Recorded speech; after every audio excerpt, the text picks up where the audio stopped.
Hi, I'm Mana Moini, and you're listening to the Humanity Podcast.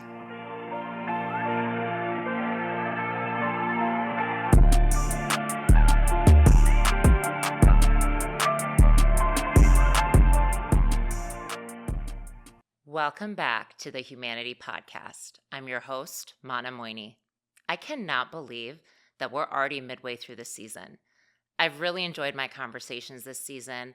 I've learned something different from each and every guest that I've actually been applying in my everyday life. I know the conversations and topics have also been resonating with many of you. There's more to come. The second half of the season will feature another group of amazing guests, and I'm so excited for you all to hear it. Today, I wanted to take some time to check in with you all and also share with you what's been on my mind lately. So, how are you? Make sure you check in with yourself today and take the time to give yourself what you need. This time of year can be tough for many as we grapple with all kinds of emotions that the holidays tend to bring up. Just remember, you're not alone. Personally, I've been in a very reflective state. One of my favorite questions to ask my guests is, what advice would they give to their younger self? As you may know, I'm turning 40 in a few weeks, and I've been thinking a lot about what I've learned and what I would have told my younger self. It really comes down to three things: gratitude, grace, and growth. Number one, gratitude. Being thankful. In this case, recognizing the good in our lives.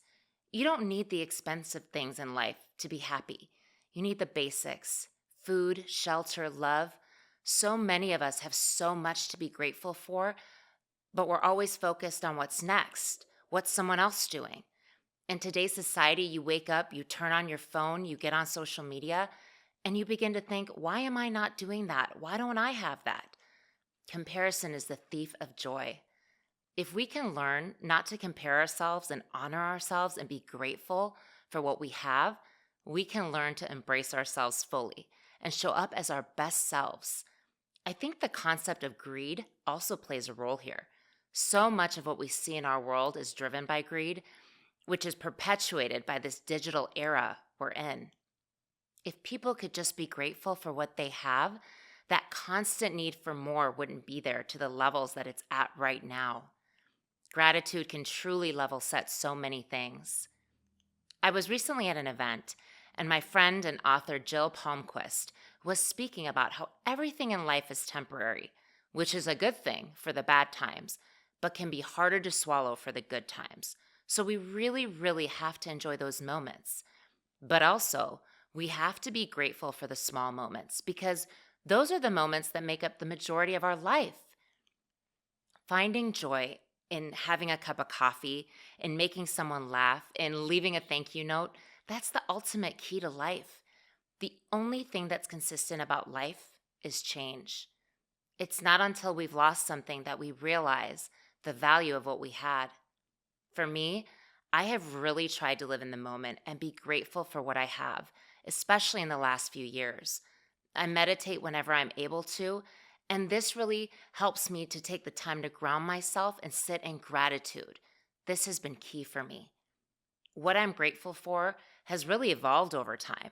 It's no longer about the accomplishments, which are important, but what I find that I'm most grateful for is my health, the genuine relationships in my life, and the ability to be of service.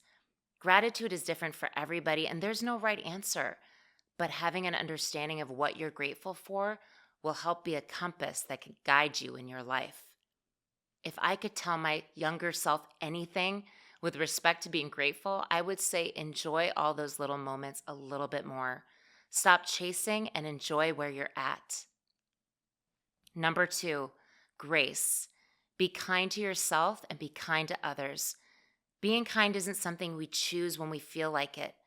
It's a part of your character. The ability to have empathy, to be sensitive to what others are going through, these are essential things in bringing our humanity together. I believe that if we work on being kind to ourselves and loving ourselves, we can better show up for others.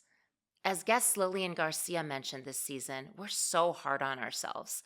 When we learn to love who we are is when we will begin to blossom, to glow, and people begin to notice that glow. That said, please know that you're not always going to show up as your best self, and that's okay. Forgiveness is important, especially in the process of having grace for ourselves. We need to be able to forgive ourselves for something that we deem shameful. And it's once we're able to forgive ourselves that we can make space for forgiveness and grace to others when they may not show up as their best self. You will run into people who have different opinions than you or choose a different path than you, and that's healthy. The worst thing you can do is put yourself in an echo chamber. My guest this season, Abu Amara, spoke about the ability to be able to have effective dialogue where we come from a place of curiosity and give people grace and understanding. And this will create a safe environment where we can share our feelings and our ideas and be able to have productive dialogue. All of these things are essential as we learn to give ourselves grace and give grace to those around us. I talk about this a lot, but for me, giving myself grace has been something I'm actively working on. It's tough, but the first step is to really have the ability to own your experience, appreciate what you've been through, and find the things about yourself that you love. Forgive yourself for the things that people might not even understand or things that you regret or are ashamed of. It's really up to you to come to terms with forgiving yourself. If I could tell my younger self anything with respect to grace, it would be put yourself first, set clear boundaries, and speak kindly to yourself. Those thoughts in your head will be your biggest hurdle to overcome.